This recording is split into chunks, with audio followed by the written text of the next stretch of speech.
Well, it's very significant. Unfortunately, there had been rifts in the foreign secretariat and in the forum itself, and now having this happen just days away before the main meeting it does throw a lot of implications into the major decisions that are being made this week. The reasons being given by the Kiribati president is one, that the main meeting is happening on its national day. What we're hearing on the ground here is that the government had made requests of the Fijian government, who of course chairs the forum, to move the main leaders' retreat, but did not receive any acknowledgement as to its request. The other reason that we're hearing is that Kiribati says they were not part of the meeting that resulted in the Suva agreement. Of course, lots is still unknown at present, but it does throw quite the spanner into the works of the forum.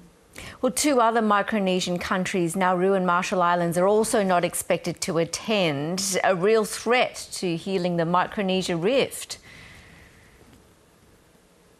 That's right.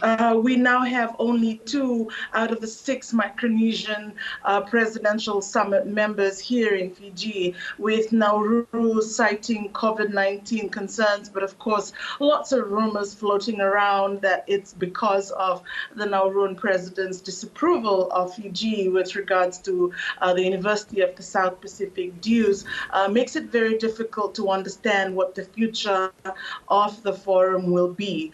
We do know, however, that in the case of the Republic of Marshall Islands, it's just legal complications that's made it difficult for them to be here, in that they had actually technically, legally withdrawn from the forum and now have to go about reversing that decision in its parliaments before it can continue to engage as a member of the Pacific Islands Forum.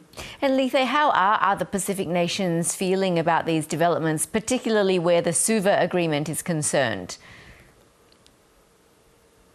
In Suva, during the forum's activities, which of course began today with half of the leaders of the member countries, 8 in total already here, it almost feels like business as usual. Tonight, of course, was a big oceans event in the main conference meeting with a lot of the leaders now here.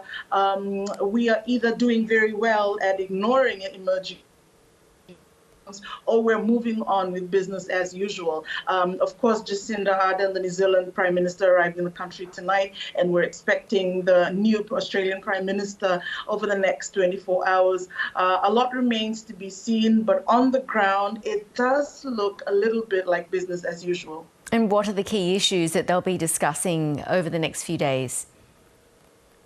The main issues are, of course, the Suva agreement, which is now thrown into chaos. The formal sign-off on that was meant to make quite a lot of changes to the forum. The Suva agreement does change the face of the Pacific Islands Forum in that it installs a new Micronesian Secretary General in the top post by 2024. It also changes the leadership structure of the Pacific Islands Forum Secretariat in that the gentleman's agreement now becomes formal, it becomes institutionalized, and it puts a brand new deputy SG office and moves 2 officers of the region into Micronesian territory over the next couple of years. That, of course, is now a little shaky, and we will be able to see in the next 2 days if that goes ahead.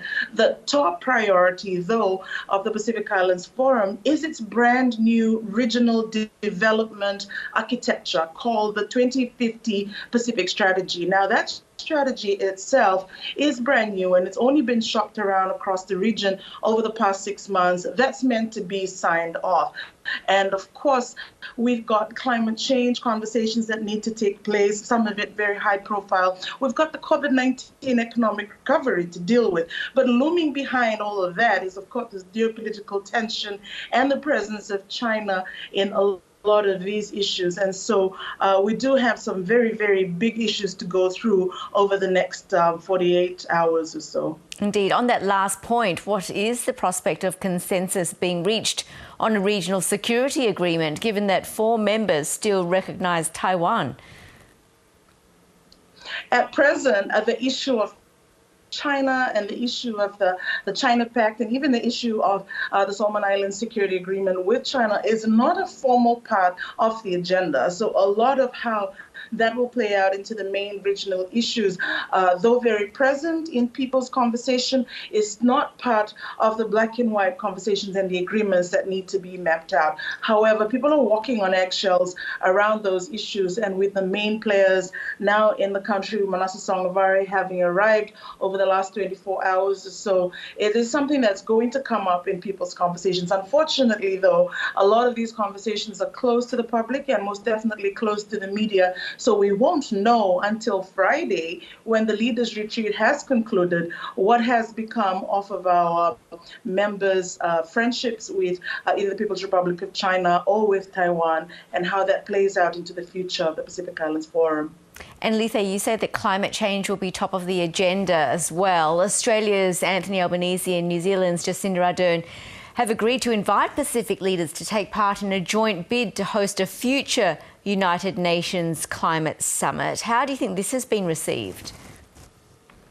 I think that the people of the Pacific, and of course its governments and leaders, will welcome any conversations and any deals that sees Australia and New Zealand working closer with the political leadership of the region. But more than anything else, the leaders of the Pacific want both Australia and New Zealand to play a more active role in their commitments. Now, New Zealand is doing that, and the new Albanese government seems to have shown a lot of commitment in what they aim to do on the world stage. But it's really Australia's commitment to reducing its support for the extraction of fossil fuels, for its coal production, that the people of the Pacific want to see stronger commitment from this Australian government or anyone.